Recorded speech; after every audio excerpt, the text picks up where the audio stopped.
vocês? Bora fazer hoje uma resenha! Hoje iremos falar sobre O Quarto do Despejo, escrito por Carolina Maria de Jesus. Gente, vamos se situar primeiro no contexto dessa obra. Essa obra é um diário. Não possui uma narração, ou seja, não há início, meio, clímax, enfim. É uma história que conta o dia a dia e os pensamentos de uma mãe solo que vive na favela do Canindé, tem 3 filhos, e esse livro se passa antes de 1960. Ou seja, a gente acompanha basicamente uns 3 anos da vida dela, mas há saltos temporais, porque em muitos momentos ela se desmotiva a escrever e falar do dia a dia dela. Esse livro possui um grande alto grau de criticidade. Ou seja, é um livro denúncia. Ela denuncia uma realidade, ela denuncia uma sociedade negligente, ela denuncia a falta de atitude que o governo tem em relação a esse livro. Voltou a ser best-seller por agora. Por muito tempo esse livro foi esquecido ao longo da história. Então a gente tem que entender a importância histórica, porque muita coisa que é descrita nesse livro não deixa de ser realidade até hoje. Então, o primeiro tema central é a fome. Ela vive uma situação de vulnerabilidade financeira, ela vive em extrema pobreza, insegurança alimentar. Então, muitas vezes a gente vai ouvir relatos de uma sociedade totalmente diferente das máscaras que muita gente tenta pôr. A gente está falando de um período onde as pessoas pensavam: vamos construir rodovias, o Brasil está excelente, está ótimo. Então, essa realidade de denúncia ainda faz ainda mais marcante. Uma das primeiras partes que eu quero citar é sobre a fome. Dia 27 de maio. A tontura da fome é pior do que a do álcool. A tontura do álcool nos impele a cantar, mas a da fome nos faz tremer. Percebi que é horrível só ter ar dentro do estômago. Comecei a sentir a boca amarga. Pensei, já não basta as amarguras da vida? Parece que quando eu nasci, o destino marcou-me para passar fome. Isso mostra uma realidade de impotência, onde muitas vezes ela ouve das pessoas que ela merece passar por aquilo. Bora lembrar que ela é uma trabalhadora informal. Ela trabalha catando lixo o dia todo para ganhar pouco dinheiro, que muitas vezes não dá nem mesmo para sabão. Então, muitas vezes a gente observa uma realidade onde ela não tem acesso a recursos básicos. A gente vê ela falar sobre a opinião política dela, é excelente. Hoje em dia, atualmente, tem gente que não tem metade da criticidade que essa mulher tem. O Brasil precisa ser dirigido por uma pessoa que já passou fome. A fome também é professora. Quem passa fome aprende a pensar no próximo e nas crianças. Aqui ela ressalta bastante como o governo finge se importar com eles na hora de uma propaganda eleitoral e simplesmente o abandona. A outra parte que ela usa o termo que dizendo assim: o governo utiliza da gente, o candidato utiliza da gente para conseguir ganhar, para obter poder. Quando a gente vota nele e ele ascende, ele divorcia-se do povo. Então, ela deixa muito claro isso. A gente também observa uma realidade muito violenta, onde diversas vezes a violência doméstica se torna um cenário recorrente. É muito normalizado o fato das mulheres correrem nuas na rua para não apanharem os maridos. E a Carolina é uma das poucas pessoas que tenta ajudar. Ela, basicamente, quando ela vê uma briga, ela tenta se envolver, ela tenta chamar a polícia, ela tenta ajudar a pessoa. E muitas vezes ela se mete no meio de confusões, as pessoas falam: isso é normal. Para vocês terem noção, a criação que ela dá para os filhos dela é toda voltada para uma criação pacífica. Dificilmente você vai ver ela falando de uma educação violenta ou ela normalizando a violência. Mas ela fala, no lugar que eu vivo é assim. Eu não sou assim, mas o lugar que eu vivo é assim. Então, é uma realidade de denúncia realmente. Há uma parte que eu provavelmente vou achar, onde a prefeitura passa uma propaganda falando sobre a esquistossomose, que é basicamente a doença do caramujo. Se não me engano, o nome é esse. E falam para eles para não pegar alimentos do rio, não entrarem no rio. Só que ela pergunta assim, como é que eles acham que a gente pode fazer alguma coisa? A gente vive em um lugar sem saneamento, a gente é negligenciado, não tem acesso a remédio básico, alimentação. Como é que eles acham que a gente pode se prevenir? A função do governo era pegar aquelas pessoas e levá-las para um lugar seguro, levá-las para um lugar bom. E eles cobram delas como se elas tivessem culpa, como se elas escolhessem estar ali. Então, o senso crítico que Carolina tem é um senso crítico que revela muito sobre a sociedade em que a gente vive. A gente vai observar a forma que eles lutam contra a morte. Então, assim, é morrer por comer um alimento contaminado ou é morrer de fome. Então, há momentos que vai ter essas frases e eu vou ler uma delas. Mas hoje em dia, os que vivem até chegar a hora da morte é uma herói, porque quem não é forte desanima. Em uma outra parte desse mesmo dia, 14 de junho, ela fala, inveja os animais. Então, muitas vezes, a realidade que ela vive, ela fala que as pessoas, que passam fome, substituem os corvos. Porque ao invés dos restos de comida irem para os corvos, vão para eles. Achei! Essa frase é uma das frases mais impactantes quando você ouve falar desse livro. Às 8h30 da noite, eu volto para a favela, respirando o odor dos excrementos que se mescla com o barco. Quando estou na cidade, tenho a impressão de que estou na sala de visita, com seus lustres de cristais, seus tapetes de veludo. Basicamente, ela não teve os erros de ortografia. As almofadas de cetim. E quando estou na favela, tenho a impressão de que sou um objeto fora de uso, digno de estar num quarto de espelho. Em outra parte, que é uma parte muito impactante, diz assim, quem deve dirigir é quem tem capacidade, quem tem dó e amizade ao povo.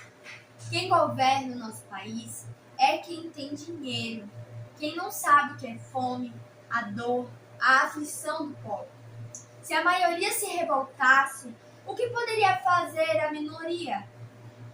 Eu estou do lado do pobre, que é o braço desnutrido. Precisamos livrar o país dos políticos assambarcadores. Essa é uma das frases que mostram mais a indignação da Carolina, em questão de que ela simplesmente vive numa realidade onde eles não existem.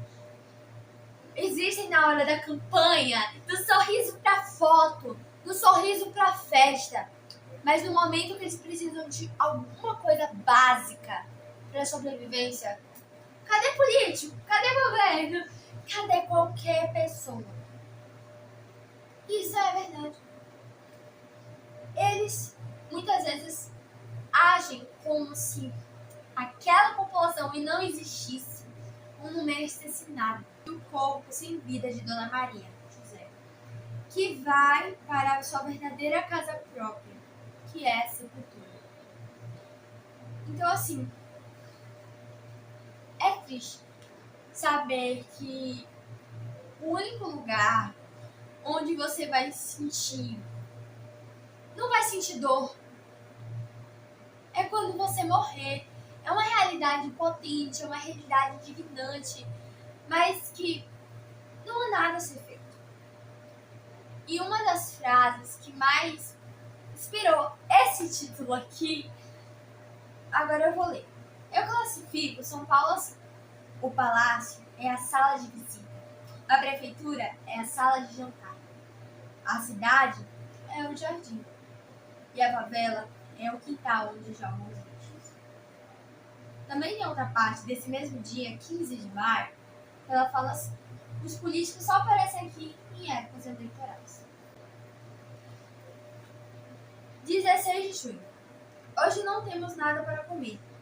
Queria convidar os meus filhos para suicidar-nos. Desistir. Olhei para os meus filhos e fiquei com dó. Eles são cheios de vida. Quem vive precisa comer. Fiquei nervosa pensando, será que Deus esqueceu-me? Será que ele ficou de mal comigo? Gente, o pior é saber que o começo do livro e o final do livro é igual. O começo do livro começa dizendo assim: é aniversário da minha filha Veronice. Eu pretendia comprar um par de sapatos para ela, mas o custo dos gêneros alimentícios nos impele a realização dos nossos desejos. Atualmente somos escravos do custo de guerra. Eu achei um par de sapatos no lixo. Levei e vendei para ela calçar. E a última página escrita fala assim: 31 de dezembro. Levantei às 3h30 e fui carregar água. Despertei os meus filhos, eles tomaram café, saímos. João foi catando papel porque queria dinheiro para ir ao cinema. Quis suplício carregar 3 sacos de papel. Ganhamos 80 cruzeiros. Dei 30 a João e fui fazer compras porque amanhã é ano novo. Comprei arroz, sabão, querosene e açúcar. Em outra parte desse mesmo dia, ela diz assim: pedi a Deus para abençoar o Brasil. Espero que 1960 seja melhor do que 1959. Sofremos tanto em 1959 que dá pra gente dizer: vai mesmo, eu não quero vocês mais, nunca mais. 1º de janeiro de 1960. Levantei às 5 da manhã e fui carregar.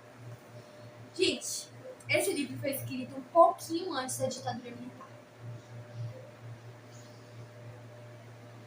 Assim, é nessa hora que a gente não tem o que falar, né? Basicamente, esse livro é cativante pela realidade dele. Ele fala a verdade nua e crua, um balde de água fria. Ele não mente, ele não encanta, ele não disfarça. Ele é real, ele é 100% real. Diversas vezes você vai ver o mesmo dia se repetir.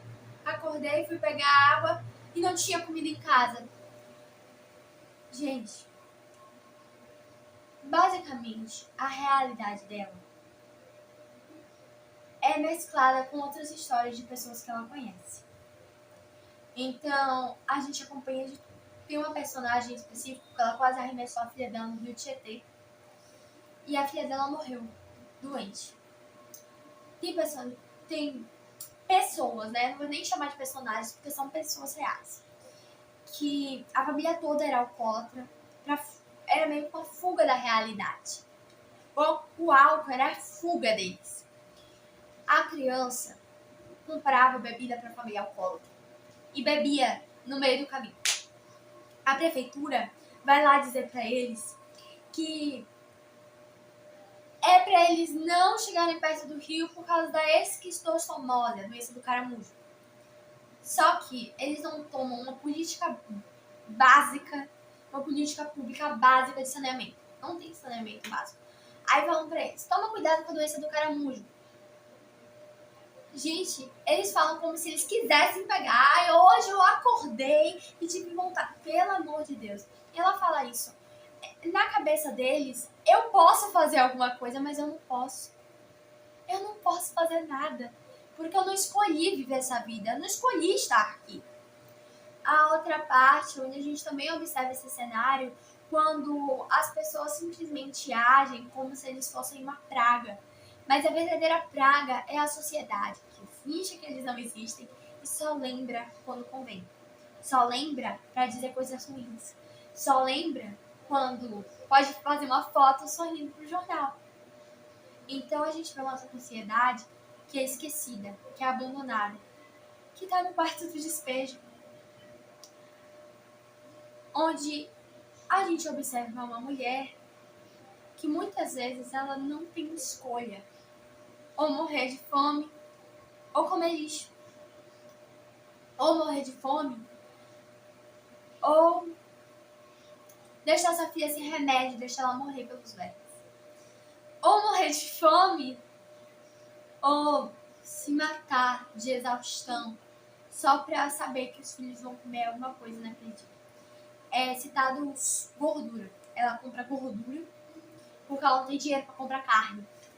E ela fala que um dos maiores sonhos dela é ver os filhos dela comerem peixe. Peixe. Porque nem isso ela tem como comprar. Ela fala que até o feijão e arroz... Ela fala, o feijão e arroz nos abandonaram. Porque antigamente, pelo menos a gente tinha isso. Hoje, nem feijão a gente consegue comer mais. Ela fala que as empresas pegam as comidas e enchem de veneno, de produtos tóxicos, só para as pessoas não poderem pegar. E muitas vezes ela deixa muito claro que o maior desespero que se pode viver na vida, a maior tortura que se pode viver na vida é a fome. Porque a fome torna qualquer ser vivo desesperado. Tão desesperado que uma vez ela bateu um porco e ela ficou com medo de quebrarem o barraco dela na porrada para roubar o porco. Porque ninguém tinha comer, então eles estavam tão desesperados que eram capazes deles realmente quebrarem o barraco para comer porco. Ela chama o barraco de casa e depois ela se corrige, porque ela não considera lá uma casa. Ela não considera ali um lugar seguro.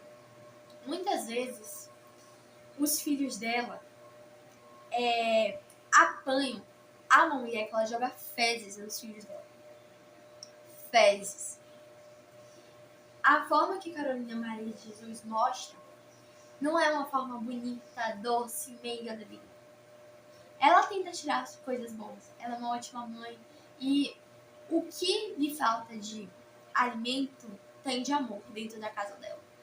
Ela é um exemplo de mãe. Ela é um exemplo de pessoa boa, de pessoa culta, de pessoa crítica. Mesmo passando necessidade, ela não deixa de ser boa em nenhum momento.